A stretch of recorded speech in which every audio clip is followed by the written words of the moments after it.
দেখো আজকে patient exercise করছে। কি করছো তুমি? ওয়াও, মনে হয় একদিনে আজকে আধা কিলো ওজন কমিয়ে দেবে মা, একদম ওয়ার্ল্ড রেকর্ড। দেখ টিপ্পু টিপ্পু বর্ষা পানি। টিপে বারিসা পারি। ওফ, দেখ পেটটা কমেছে। 3 দিন করলে পরে যে কোনো মানুষের পেট কমবে না মা। হ্যাঁ, একটু সাবার করো, ঠিক কমে যাবে। সব ধরনের আমি পারি করতে।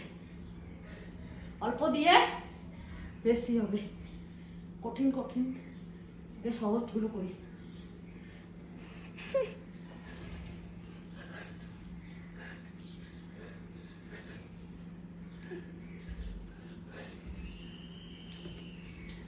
ওদিকে বাবু চিন্তায় পড়ে গেছে, কিন্তু মা কি করছে এটা।